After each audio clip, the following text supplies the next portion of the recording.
So yes, requesting sir to please speak. క్షమించాలి, నేను podium లేకపోతే మాట్లాడే పరిస్థితిలోకి వచ్చేసాను. అందరికీ పాత్రికేయ ముఖ్య మీడియా ఫ్రెండ్స్కి, పాత్రికేయ సోదరులందరికీ, each and every eminent senior journalist, for all of you, my heartfelt apologies for getting delayed. క్షమించాలి, కొంచెం గంటన్నర 2 గంటలు ఆలస్యం అయింది. ఈరోజు 26-24 క్యాబినెట్ మీటింగ్ ఉండటం వల్ల అది కొంచెం తర్వాత ఫాలో ప్రివ్యూస్ ఉండడం లేట్ అయింది. మనస్ఫూర్తిగా క్షమించమని అడుగుతా ఉన్నాను నా ఆలస్యానికి. నా జీవితంలో మొట్టమొదటిసారి ఇలా ఏ మీటింగ్ అంటుందండి, thanks meeting, success meet. Okay,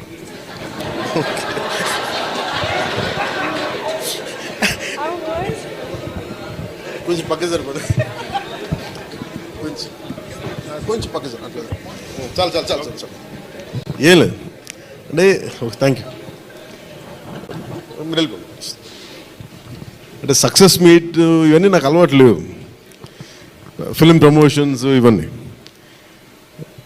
నాకు ఎలా అనిపించింది అంటే, ఈ సినిమా వచ్చినప్పుడు పొద్దున్నే మాట్లాడుతున్న క్యాబినెట్లో అంతా పంచాయతీరాజ్ శాఖ గురించి మాట్లాడుతున్నాం, ఆ పనులు ఈ పనులు ఉంటే ఒక పంచాయతీరాజ్ డిప్యూటీ సీఎంతో ఉండి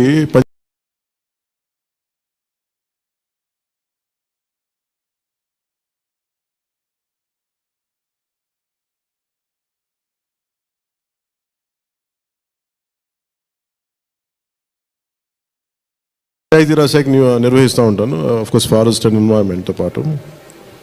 సో పంచాయతీరాజ్ శాఖ మంత్రిగా ఉంటూ కేవలం నేను పంచాయతీల వరకే పరిమితం అనుకున్నాను, కానీ సినిమా పంచాయతీలు కూడా చేసి మరి రిలీజ్ చేయాల్సి వస్తుంది నేను ఎప్పుడు అనుకోవాలా. అంటే నాకు ఎందుకు అనిపించిందంటే, నా లైఫ్ టైంలో ఎప్పుడు కూడా నాకు ఏది తేలిగ్గా దొరకలా.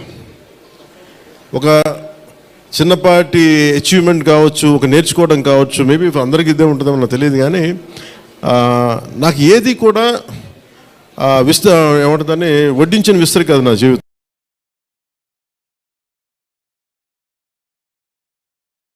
ఇప్పుడు అన్నీ కింద పడి ఇన్నాళ్ళకి పోనీ మనం డిప్యూటీ సీఎం అయ్యాం, సినిమా అలా రిలీజ్ అవ్వాలి కదా అని 70 రిలీజ్ అవ్వాలి. ఎంత అంటే ఎన్ని ఇబ్బందులు పడాలి, పంచాయతీలు చేయాలి, ఇవన్నీ చేస్తే నాకు ఒకసారి అలసట వచ్చేస్తాయి. నిద్రలేదు గత వారం రోజులుగా నా జీవితంలో. అది నేను ఆల్మోస్ట్ ఫిల్మ్ ఇండస్ట్రీకి వచ్చి ఆల్మోస్ట్ క్లోజ్ టు 28-29 ఇయర్స్. ఇన్ని సంవత్సరాలు మాట్లాడిన దాంట్లో మొన్న 2 days ఈ సినిమా గురించి మాట్లాడిన దాంట్లో కనీసం 10% కూడా మాట్లాడి లాస్ట్ 28 ఇయర్స్లో. అంటే నాకు ఒక్కసారి అనిపిస్తుంది, అసలు సినిమా ఎవరితో మాట్లాడకూడదు, ఒంటరిగా ఉండాలనుకున్నానేమో. నేను ఇలా పబ్లిక్ లైఫ్లోకి వచ్చాను.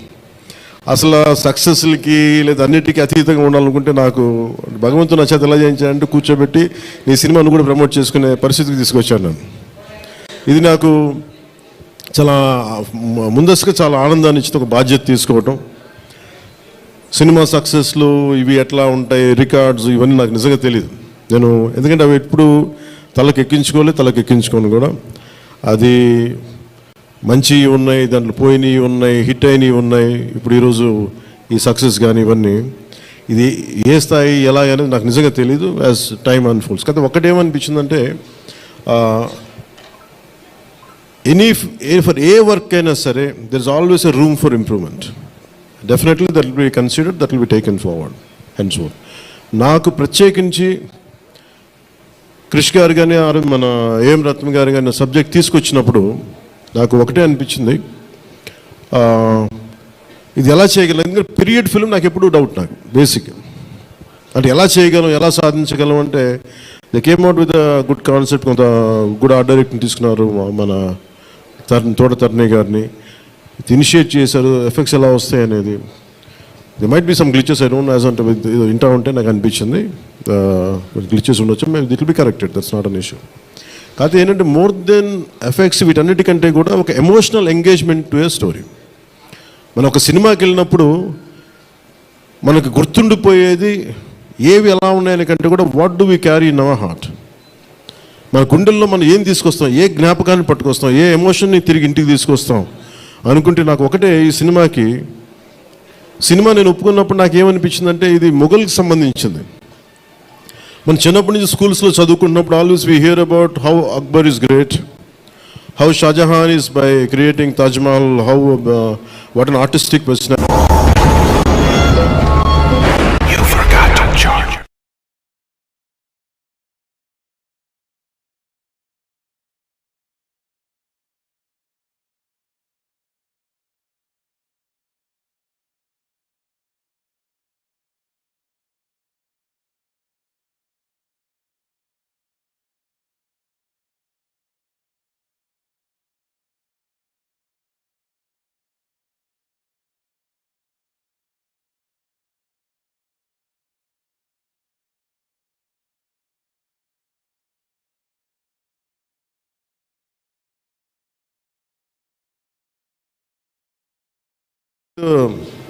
Aurangzeb's commitment to his religion, there's nothing wrong in it. But we should also parallelly talk about his tyranny, his tyrannical attitude, his approach towards Hindus in those times. అంటే కాన్స్టెంట్గా మనం ఎప్పుడు కూడా అక్బర్ ద గ్రేట్ అని వింటాం కానీ Krishnadevaraya the great అని విన్నాం, రాణి రుద్రమదేవి ద గ్రేట్ అని విన్నాం. I don't know why conveniently our historians conveniently they made it in such a way only it confine to only Mughal empress. తిప్పి కొడితే Mughals rule only for 200+ years, వెరాజ్ చాళుక్యాస్, వెరాజ్ పల్లవాస్, ఇక మన ఇన్ కాకతీయాస్, విజయనగర సామ్రాజ్యం hundreds of years. కానీ ఎందుకు అది వాడి మన హిస్టరీ రాసిన వాళ్ళు మన రాజుల పైన చిన్న చూపు చూశారని చెప్పచ్చు. The belittle rest of the dynasties when compared to Mughals. ఇది ఎక్కడో back in my mind it use to be there. So when you could convey the greatness of an Akbar, when you say the how committed religious man Aurangzeb was, so why can't we talk about jizya? It's always interesting. అంటే నువ్వు being a Hindu land, ఇది నేను హిందూగా ఉండాలి, నువ్వు జిజియా నువ్వు పన్ను pay చేయాలన్న కాన్సెప్ట్ని ఎవరేమో దాన్ని ముట్టుకోలేదు, భయపడ్డారేమో, లేదా సెన్సిటివ్గా ఫీల్ అయ్యారేమో. బట్ నాది ఎప్పుడు కూడా టైట్ రోప్ వాక్. సో నాకు అనిపించింది దీన్ని ఎక్స్ప్లోర్ చేద్దామంటే చాలా సందర్భాల్లో కూడా ఏమైనా సమస్యలు వస్తాయా మనకి. ఎందుకంటే ఇప్పుడు ఔరంగజేబ్ చేసి వెళ్ళిపోయినా కానీ ఇంకా మన వాళ్ళది ఇంకా సెన్సిటివ్గా ఉంటారు ఏంటో మరి. ఔరంగజేబ్ చచ్చిపోయి చాలా రోజులైంది, శతాబ్దాలు అయిపోయింది, కానీ ఔరంగజేబ్ గురించి మాట్లాడగానే ప్రతి ఒక్కరు సెన్సిటివ్గా ఫీల్ అయిపోతూ ఉంటారు. సో ఇది నాకేమనిపించింది, let me explore the darker side of Aurangzeb, especially when it comes to jizya. రాజ్యాలను కొలగొట్టింది ఉంది, రాజుల్ని చంపింది ఉంది, కానీ బట్ ఒక సగటు మనిషి, common man in the Mughal period during Aurangzeb, he has to pay jizya. So why can't we explore this as మనకి స్క్రిప్ట్లో స్కోప్ ఉంది కదా, దట్స్ హౌ వి ఎక్స్పాండెడ్. ఆ ఎక్స్పాండ్ చేస్తున్నప్పుడు నాకేమనిపించిందంటే ఎప్పుడు రెవల్యూషనరీస్ ఆ రెబిలియన్ ఎలా ఉంటుందంటే స్పాంటేనియస్గా ఉంటాయి, వెరీ స్పాంటేనియస్గా స్పార్క్ అవుతాయి. సో ఫర్ మీ నాకు ఈ ఆల్ దీస్ ఇయర్స్ నా పొలిటికల్ జర్నీ కూడా అంటే రెండు నాకు ఇన్ఫ్లుయెన్స్ చేసినాయి. 18 minutes ప్రీ క్లైమాక్స్ ఆ పార్ట్ అంతా. One is mainly my background in the martial arts and my technical understanding of cinema, technical aspects of cinema. The third is my experience in handling the emotions of people and fighting against the tyranny in Andhra Pradesh. So maybe all this rolled into one. That's why the climax had been appreciated quite well. Andaru nachi okati repeated అది నాకు చెప్తున్నప్పుడు నాకు నిజంగా ఎందుకు చాలా ఆనందం కలిగింది. ఎందుకంటే ఒకసారి ఇది ఔరంగజేబ్ చేసిన దాన్ని హిస్టరీలో ఎంతసేపు వైట్ వాష్ చేశారు. మొఘల్స్ చేసిన దారుణాలందరినీ, ఔరంగజేబ్ చేసిన దారుణాలందరినీ అసలు మనకు తెలియదు. సమ్టైమ్స్ వాళ్ళ గ్లోరీతో పాటు వాళ్ళ చెత్త కూడా చెప్పాల్సిన అవసరం, వాళ్ళ దుర్మార్గం కూడా చెప్పాల్సిన అవసరం ఉంది. That's what the climax had revealed, the climax had work towards it. అది ఆ సిచ్యువేషన్ వచ్చింది కాబట్టి దానికి కంప్లీట్గా చేయగలిగాం. అదొకటి మెయిన్. నాకు ఈ సినిమా ఇన్ని ప్రాసెస్లో నేను ఎప్పుడు సినిమా గురించి పోస్ట్ నేను ఇప్పుడు టెక్నికల్గా నేను యాక్చువల్గా I'm quite reluctant hero keep on saying this word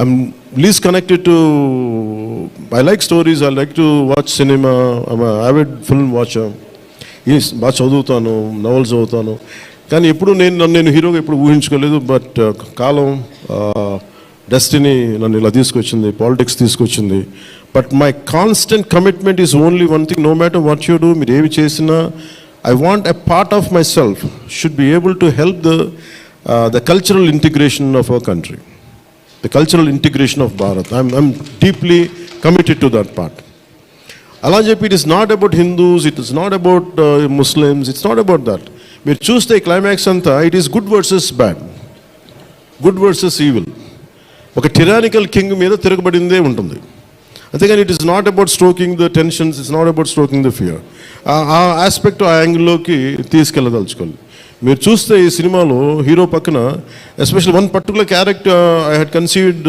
during for the climax was when we're redoing the re-examining the screenplay one is I wanted someone from ఆయన పేరేంటి జయసుధ్ గారి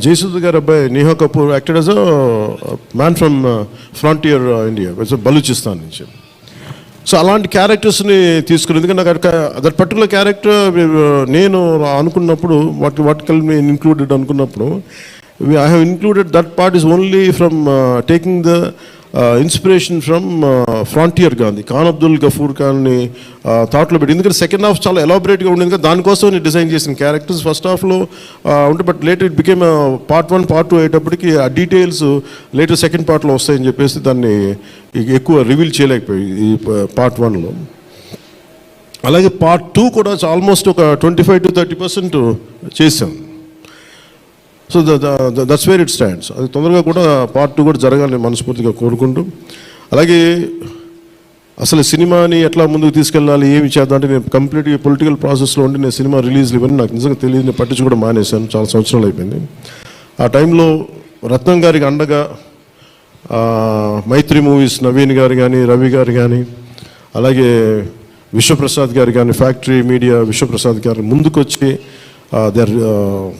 వచ్చి సహకరించినందుకు ఈ రిలీజ్కి మనస్ఫూర్తిగా వారికి నా ప్రత్యేక ధన్యవాదాలు తెలుపుకుంటా ఉన్నాను ఎందుకంటే వారు లేకపోయిన ఉంటే ఈ రోజున డెఫినెట్లీ ఈ రిలీజ్ చాలా కష్టమయ్యేది ఇన్స్టెడ్ ఆఫ్ నా బ్యాక్గ్రౌండ్ ఉండి నేను డిప్యూటీ సీఎంగా ఉండి కానీ సినిమా అనేది సినిమా ఎందుకంటే ఫైనాన్షియల్ పార్ట్ ఇవన్నీ బట్ ఫైనల్గా I thank all the financiers for supporting us for all the whoever is concern regarding the labs కానీ టెక్నికల్ ఎవరికైతే ఇవాళ వాళ్ళందరికీ కూడా పేరున సహకరించినందుకు మీ అందరికీ నా హృదయపూర్వక ధన్యవాదాలు my heartful thanks to all ఇది it's not about success it's not about this it's about conveying a thought to the public it all depends how well public receive ఏది చెప్తా ఉన్నాను కొంతమంది బాయ్కాట్ చేస్తాం నెగిటివ్ రివ్యూస్ అంటే I said please go ahead నాకు అసలు ఇబ్బంది లేదు ఎందుకంటే నేను రోడ్డు మీదకి వచ్చి నేను ఏమనుకుంటానంటే చాలాసార్లు నీ సినిమాలు ఆడనివ్వు నేను రానివ్వు అంటే ఎక్కడో నెల్లూరులో ఉండి చిన్న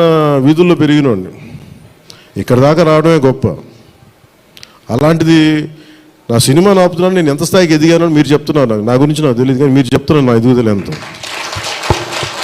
ఎవరో ఒక హీరో ఒక సినిమా తీస్తే ఆ సినిమాని మిమ్మల్ని భయపెట్టేంత స్థాయిలో ఉందా నా మీద కూర్చోబెట్టి ఒక క్విట్ ఇండియా మూమెంట్ ఇదేమన్నా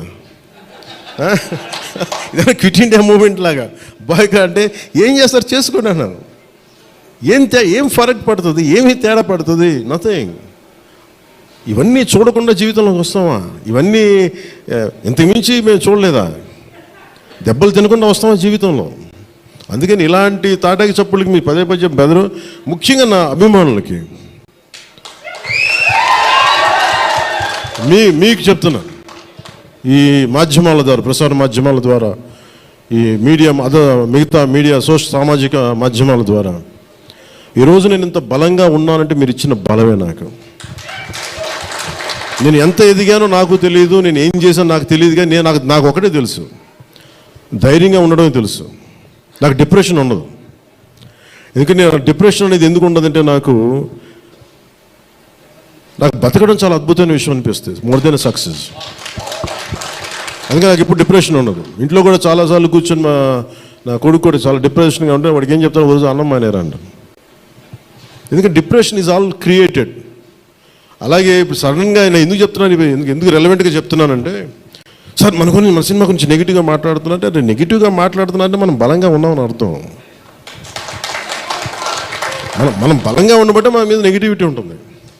అలాగే ఔరంగజేబ్ని మాట్లాడగానే చాలామందికి బాధలు కోపాలు వచ్చింది, రానివ్వండి అండి. సో మీరు ఒక మొఘల్స్ గొప్పతనం చెప్పినప్పుడు మొఘల్స్ చేసిన అన్యాయాలు అక్రమాలు కూడా చెప్పాలి కదా. That is got balance. That's what I believe in secularism. That's what it is called balance. అంతేగాని నేను కన్వీనియంట్గా కూర్చొని Aurangzeb the great, Mughals the great అన్నప్పుడు okay, Mughals also levied jizya, అది కూడా చెప్పండి. Then let me decide who is great or not.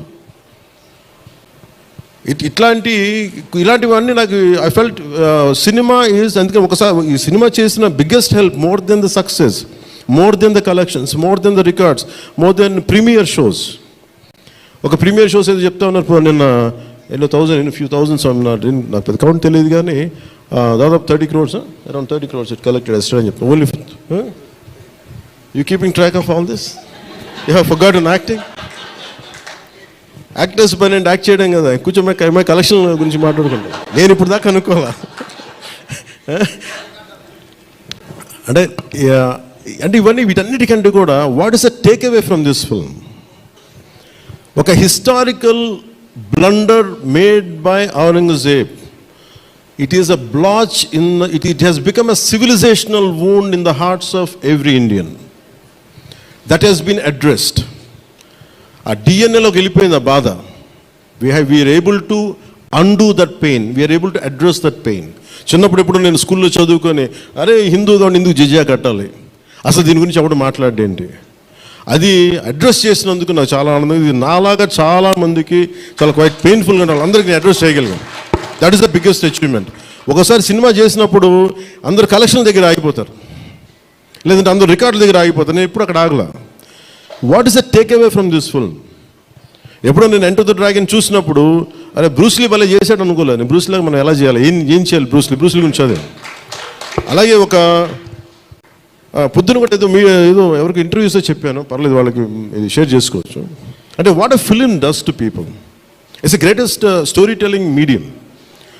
అంటే ఎంతసేపు వెస్ట్ వైపు చూసే మనకి always we look towards west, they think they're quite advanced, they think they're far ahead of us. మన చిన్నప్పటి నుంచి మెంటల్గా నూరి పోసి మనకి ఆ వెస్టర్న్ మ్యూజిక్ ఇవన్నీ ఉండే రోజుల్లో, when I was in around maybe 7th 8th ఆ ఏజ్లో fascination is only towards west, towards English music.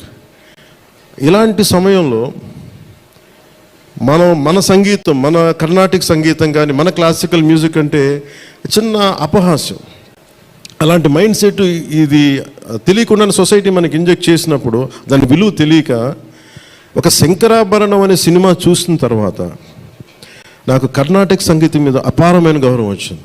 అంటే ఒక సినిమా ఏం చేయగలదంటానికి. అంటే cinema is not about collection, cinema is not about mere records. It's also about how it transforms you, how it can impact you. It is not about special effects, but it is about storytelling. How well you have told the story, how emotionally you got entangled to that story, how well you got connected to that story. That's what makes a difference. In that sense, I can proudly say Harihara Veeramallu has achieved that target without it, in the most brilliant manner. Technical aspects, always we can improve. Always there is a room for improvement. There is no second thought about it. Definitely we'll, whatever the corrections, whatever the suggestions we have received, make sure it won't be seen in Harihara Veeramallu in part 2. Definitely we'll take forward. దీనికి first thing let me tell you, అంటే ఇది ఎందుకు నా అభిమానులు ఎందుకు చెప్తున్నాను ప్రత్యేకించి, మీరంత సున్నితంగా ఉండకండి. మీరు అంత సున్నితంగా అయిపోతారండి, అందరు కూర్చొని ఇట్లా పళ్ళు కొరికేసుకుని ఎవరిలో మాట్లాడేస్తున్నారండి. ఈజీగా ఉండండి, తేలిగ్గా ఉండండి. నేను కదా దెబ్బలు తింటుంది ఇక్కడ, మీరు ఈజీగా మీరు ఎంజాయ్ చేయండి జీవితాన్ని. అంతేగాని కూర్చోబెట్టి ప్రతి సోషల్ మీడియా కామెంట్కి దీనికి నలిగిపోకండి. అట్లా మీకు దమ్ముండి తిరిగి కొట్టండి. ఎట్లా దాడి చేయాలి అలా చేయండి. నెగిటివ్ ఆస్పెక్ట్స్ కొట్టి నవ్వలేండి. This is not about Pawan Kalyan, this is not about mister A M Ratnam, this is not about Jyothi Krishna, this is not about for anybody to us, it's not about for us, it is about our civilization, it's about Bharatiyata. ఇవన్నీ వస్తాయి వెళ్తుంటాయి, కానీ మన history బుక్స్లో, మన చదువుకున్న school సిలబస్లో అసలు అందరూ మంచి వాళ్ళు అంటే మహానుభావులు, వాళ్ళు ఏం మహానుభావులు కదా, మంచి వాళ్ళు చెత్త పని కూడా చేశారు వాళ్ళు. అది చెప్పినందుకు and forever there is a visual reference for what Aurangzeb had done. This is the biggest achievement. అలాగే cinema more than Kohinoor, the major dialogue is more than the Kohinoor, the values of this country, the Vedic knowledge of this country, the people who possess that Vedic knowledge, the people who possess the astrological capabilities, they are greater Kohinoors than the Kohinoor itself. That's what this film conveys. Kohinoor ఉంటుంది, పగిలిపోదు, కోహినూర్ పడిపోతుంది, కానీ మనిషి తాలూకు knowledge పోతే ఒక civilisation అంతమైపోతుంది. So ఈ దేశంలో వేదాలని కోహినూర్ లాగా మనుషులు దాన్ని భద్రపరచలా, హార్డ్ డిస్క్లో పెట్టలా, మనకి లోపల మనసులో పెట్టుకున్నారు. అది వాక్ ద్వారానే ఇచ్చారు అందరికీ. So this is the greatness of our culture. In Harihara Veeramallu I think we have succeeded in addressing that part, in reaching to that part. I think this is the true success for me today. Thank you. అలాగే ముఖ్యంగా నా లైఫ్లో ఎప్పుడు ఇన్ని media సమావేశాలు కానీ ఎప్పుడు చేయలేదు. నాకు నిజంగా చెప్పాలంటే నాకు హార్డ్లీ బాదర్డ్ అబౌట్ మనీ. కాసేపు నాకు మనీ పోగొట్టుకోవడం తెలుసు, కానీ ముఖ్యంగా ఈ సినిమాతో సహా. బట్ నేనేం నమ్మానంటే ఒక భారతీయ ఒక రీజనల్ సినిమాని పాన్ ఇండియా సినిమాకి చేయగలం అనేది ఒక నిర్మాతకి నిలబట్టున్న చాలా బాధ్యత అనిపించింది. ఆయన నలిగారు, కష్టపడ్డారు, ఇబ్బంది పడ్డారు. సో అలాంటి ఆయన కష్టం వచ్చినప్పుడు it is not about remuneration, డబ్బులు వస్తాయి పోతాయి, పెద్ద ఇష్యూ కాదు, కానీ మనుషులు